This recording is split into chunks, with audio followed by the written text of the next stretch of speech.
If you are in a business and you have other shareholders, you should come up with a shareholder agreement. You should understand what happens if one of you or all of you pass away.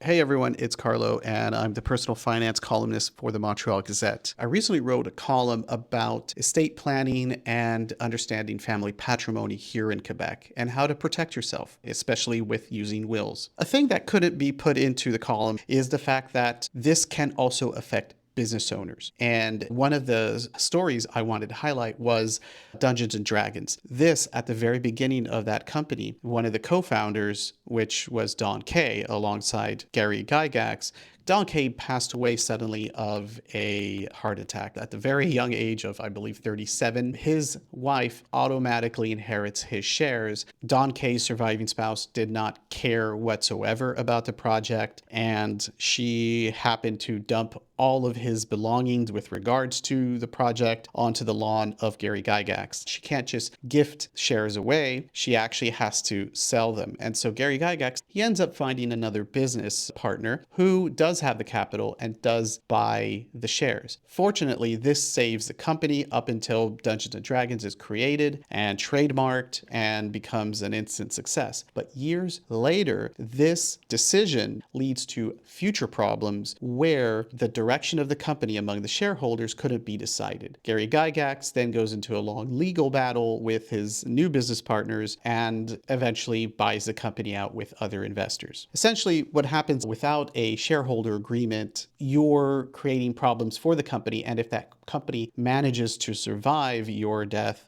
disability, or divorce even, you might be kicking that can down the road for a later crisis. I'm Carlo, and I encourage you to read the full column at the Montreal Gazette.